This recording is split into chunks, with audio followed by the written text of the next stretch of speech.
अस्सलाम वालेकुम लिसनर्स। एक और हॉरर वाक़ये के साथ। ये वाक़या मेरे साथ एक साहब ने शेयर किया है। नाम उनका जवाद है। जवाद साहब का कहना ये है कि वो लाहौर में अपनी फैमिली के साथ रहते थे और एक कंपनी में जॉब करते थे। अपनी जॉब से ज़्यादा खुश नहीं थे और घर में फाइनेंशियल प्रॉब्लम्स भी थी। उन्होंने दुबई की 3-4 कंपनीज़ में अप्लाई किया हुआ था। एक कंपनी से कॉल आ जाती है, बहुत खुश हैं और दुबई जाने की तैयारी करने लगे। दुबई पहुंच के सबसे पहला मसला ये है कि वहाँ रहेंगे कैसे। पाकिस्तान में एक दूर के जानने वाले हैं। पता चलता है उनका बेटा भी दुबई में रहता है। उसका कॉन्टैक्ट नंबर लेते हैं, राब्ता करते हैं। वो बताता है कि वो एक अपार्टमेंट में रह रहा है और आप मेरे साथ ये अपार्टमेंट शेयर कर सकते हैं। खुश हो जाते हैं, दुबई पहुंच जाते हैं। ये अलकारमा का इलाका है। अलकारमा दुबई के पुराना इलाका है जहाँ काफ़ी पुराने फ्लैट्स बने हुए हैं। दोस्त उनको ऊपर लेके जाता है। 7वीं मंजिल के ऊपर उनका अपार्टमेंट है। उनको अपार्टमेंट दिखाता है। अपार्टमेंट में 2 बेडरूम्स हैं, एक टीवी लाउंज है और एक किचन है। उस लड़के का नाम खालिद है। खालिद का कहना ये है कि एक बेडरूम मैं यूज़ करता हूँ, दूसरा उसी तरीके से खाली पड़ा हुआ है, इसलिए आप उस बेडरूम में अपना सामान रख लें और मेरे साथ इसको शेयर कर लें। खालिद ज़्यादातर दुबई से बाहर रहता है। उसकी जॉब कुछ इस तरीके से कि वो कभी दुबई होता है और कभी सऊदीया चला जाता है। जवाद साहब खुश हैं, कंपनी ज्वाइन कर ली है, जॉब भी अच्छी है, ऑफिस जाना शुरू कर दिया है। छुट्टी वाले दिन घर फ़ोन कर लेते हैं, सबकी हाल चाल पूछ लेते हैं। अब उनकी लाइफ इसी तरीके से गुजर रही है। जवाद साहब का कहना है कि उस अपार्टमेंट में उनको कुछ अजीब सा महसूस होता था। पहले शुरू में उन्होंने इग्नोर किया और फिर एक दिन उन्होंने खालिद से बात की, जिस पे खालिद हंसने लगा और कहने लगा, अपार्टमेंट काफ़ी पुराना बना हुआ है, इसलिए आपको ऐसा महसूस होता होगा। मैं कुछ ऐसा यहाँ होता हूँ, कुछ ऐसा सऊदीया होता हूँ, इसलिए अक्सर अपार्टमेंट खाली भी रहता है।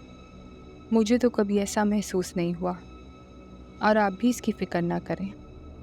जवाद साहब इस बात को इग्नोर कर देते हैं और फिर अपनी रूटीन की लाइफ में बिज़ी हो जाते हैं। जवाद साहब का कहना ये है कि एक दिन मैं रात को सोया होता हूँ तो मुझे ऐसे लगता है कि बाहर टीवी लाउंज में किसी ने टीवी ऑन किया है। मैं सोचता हूँ खालिद टीवी देख रहा होगा, लेकिन फिर मुझे अगले लम्हे ख्याल आता है कि नहीं, खालिद तो यहाँ मौजूद ही नहीं है। ये सोच के मैं थोड़ा घबरा जाता हूँ। उठता हूँ, उठ के जाके टीवी लाउंज में देखता हूँ तो वाकई में टीवी ऑन होता है।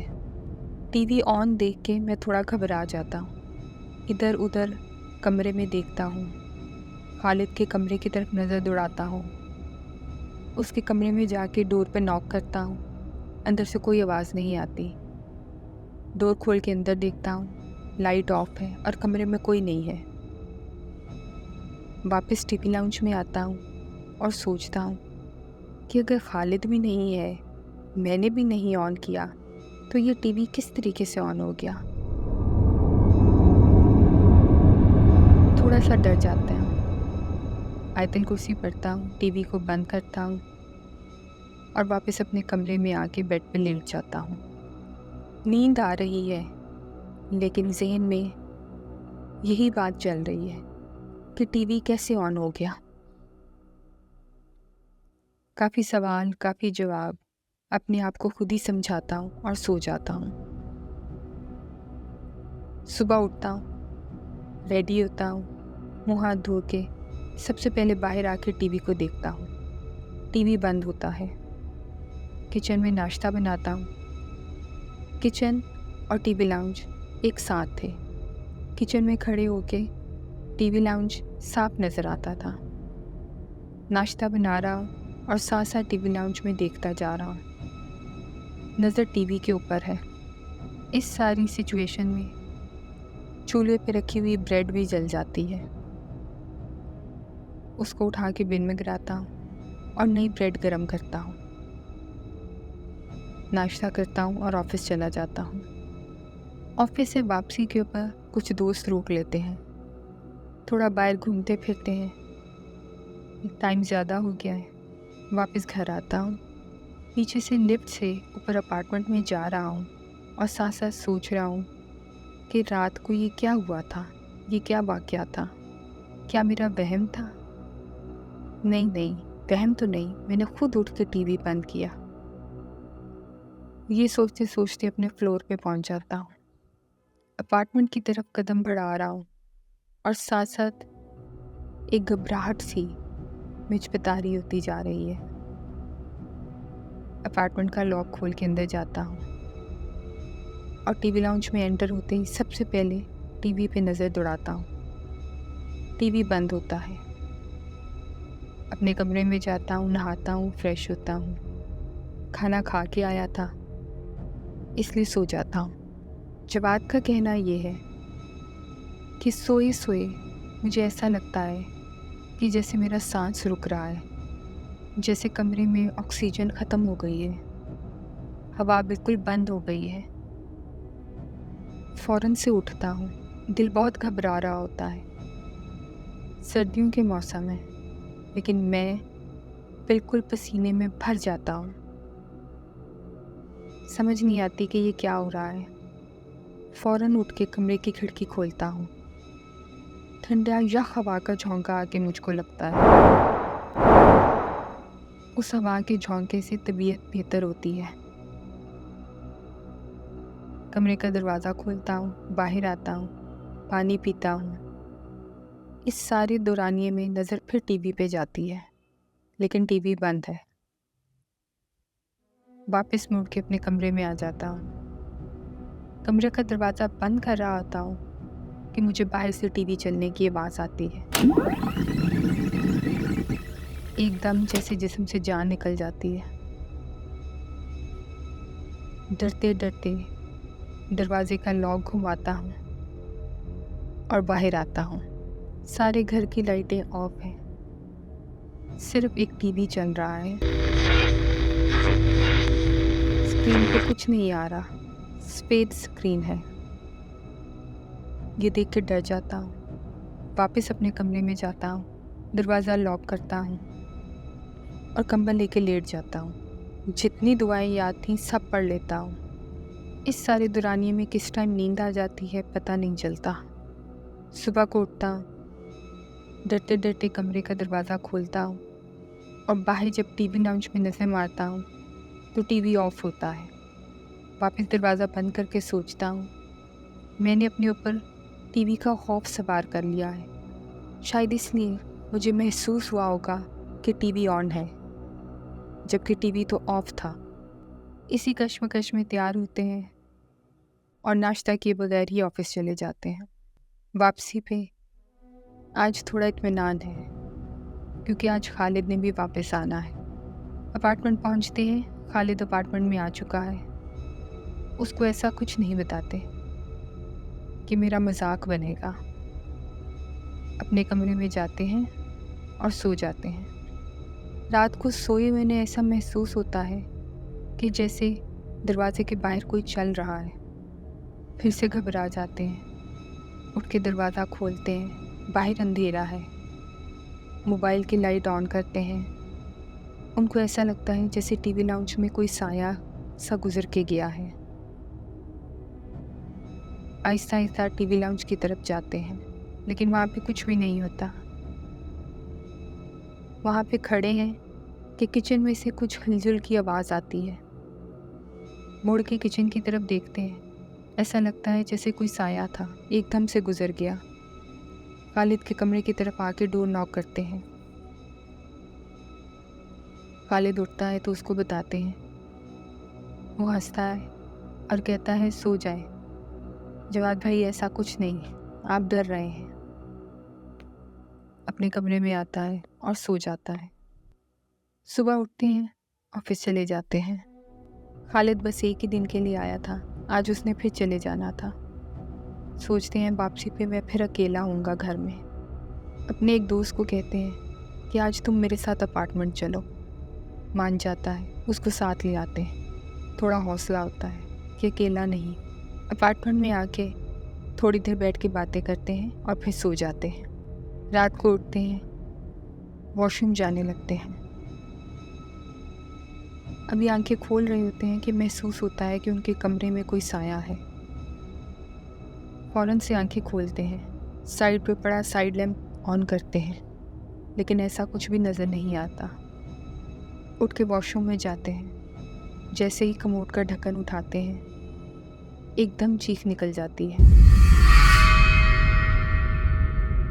सारा कमोड कॉकरोचेस से भरा हुआ था। डर जाते हैं, इतने सारे कॉकरोच। फ़ौरन फ्लश करते हैं और कमोड का ढक्कन वापस उसके ऊपर दे देते हैं। कितनी देर वॉशरूम के दरवाजे के साथ लग के खड़े रहते हैं और कमोड की तरफ देखते रहते हैं। फिर हिम्मत करके उसका कवर उठाते हैं। कमोड साफ होता है। थोड़ी देर बाद वापस अपने कमरे में आते हैं और सोचते हैं कि ये मेरे साथ क्या हो रहा है। उनका दोस्त टीवी लाउंज में ही सोफे पे सो जाता है। आहिस्ता आहिस्ता उठ के टीवी लाउंज में आते हैं। आके देखते हैं दोस्त गहरी नींद सो रहा होता है। वापस अपने कमरे में आते हैं, पसीना साफ करते हैं और सोचते हैं ये क्या माजरा है, मेरे साथ ऐसा क्यों हो रहा है, ये सिर्फ मुझे महसूस हो रहा है। इन सवालों के कोई जवाब नहीं।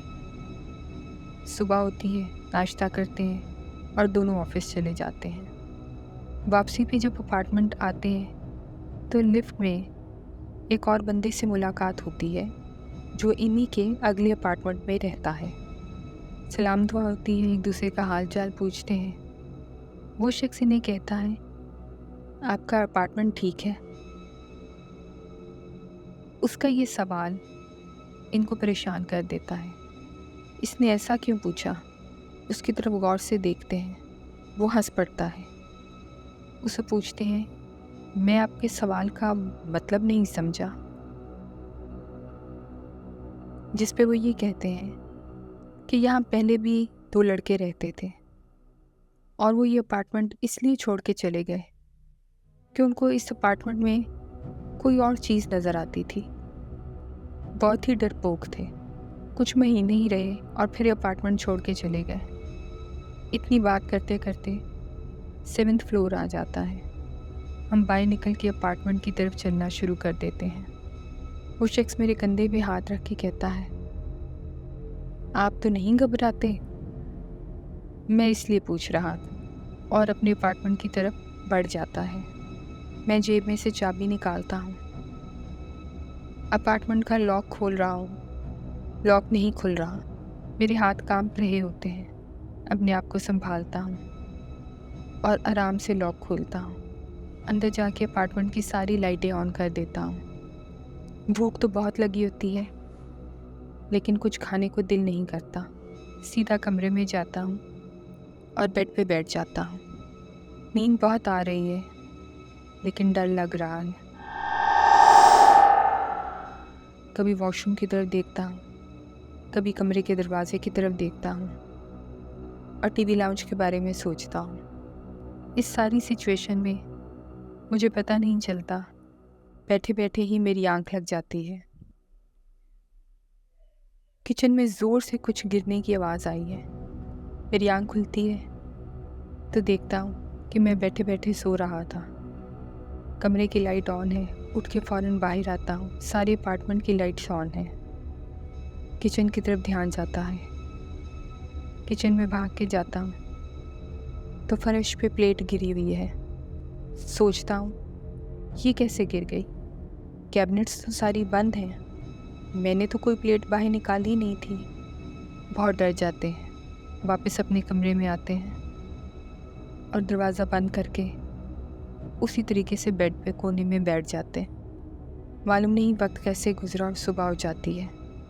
नमाज़ पढ़ते हैं, तैयार होते हैं और ऑफ़िस चले जाते हैं। आज इन्होंने ऑफ़िस में छुट्टी के लिए अप्लाई करना है। 2-3 हफ्ते के लिए वापस लाहौर पाकिस्तान जा रहे हैं। खुश हैं, फैमिली से मिलेंगे और इन हालात से थोड़ी देर के लिए दूर हो जाएंगे। अम्मा ने एक अच्छा रिश्ता ढूंढा हुआ है, लड़की दिखाते हैं और शादी कर देते हैं। 2 हफ्ते कैसे गुजरते हैं पता ही नहीं चलता। जवाद साहब का कहना है कि मैं अपनी बेगम को लेके वापस दुबई आ जाता हूँ, अपने उसी अपार्टमेंट में। अब अपार्टमेंट के गैर मामूली हालात मुझे ही नहीं, मेरी बेगम को भी महसूस होते थे कि जैसे इस अपार्टमेंट में हमारे साथ कोई और भी रहता है। बर्तनों का गिरना, लाइट का ऑन होना, ये एक मामूल की बात थी। एक दिन उनका कहना ये है कि हम सुबह सो के उठते हैं तो खाने पीने की चीज़ें किचन की शेल्फ पे पड़ी होती हैं। मेरी बेगम उठ के आती है और मुझे कहती है, अगर आपको रात को भूख लगी थी तो मुझे कह देते, मैं उठ के कुछ बना देती। आपने किचन में कितना गंद मचा दिया। मैं हैरान हूँ कि मैंने कब किचन में गंद मचाया है, मैं तो उठा ही नहीं था। उसे कुछ कहे बगैर उठ के किचन में जाता हूँ तो देखता हूँ वो सारी सफाई कर रही है। शेल्फ के ऊपर बर्तन पड़े हैं, कुछ खाने पीने वाली चीज़ें पड़ी हैं और एक तरबूज भी आधा कटा पड़ा है, जिसे देख के मैं हैरान भी होता हूँ और डर भी जाता हूँ। अपनी बेगम से ऐसा कुछ नहीं कहता। वो ये चीज़ें उठा के बिन में फेंकती है और अपनी सफाई करनी शुरू कर देती है। रात को जब खालिद आता है तो मैं ये सारी बात उसे बताता हूँ। वो हंसता है। मैं उसे कहता हूँ, तुम्हें मेरी बात का यकीन नहीं आता? तुम्हें मैं बिन ला के दिखाता हूँ कि वो तरबूज कैसे खाया हुआ था। लेकिन जब मैं बिन को खोलता हूँ तो वहाँ कोई तरबूज नहीं होता। मैं हैरान हूँ, अपनी बेगम से पूछता हूँ कि क्या ये उसने बाहर फेंक दिया? वो कहती है, नहीं, इसी बिन में फेंका था। अब मैं और मेरी बेगम दोनों परेशान हैं। फिर ये रूटीन हो गई। हमें अपने किचन के फर्श पे अक्सर हड्डियाँ चुबाई हुई मिलती, जिसकी वजह से हम बहुत घबरा गए थे। अब मेरी बेगम काफ़ी डरने लगी थी, इसलिए हमने किसी और अपार्टमेंट का पता करना शुरू किया। बहुत मुश्किल से एक और अपार्टमेंट मिलता है और मैं और मेरी बेगम उसमें शिफ्ट हो जाते हैं। आज भी वो खालिद उसी अपार्टमेंट में रहता है। उसका वही मामूल है। वो कुछ दिन दुबई होता है, कुछ दिन सऊदीया। आज भी जब वो हमसे मिलता है तो खूब हंसता है, क्योंकि उसे कभी कुछ महसूस नहीं हुआ।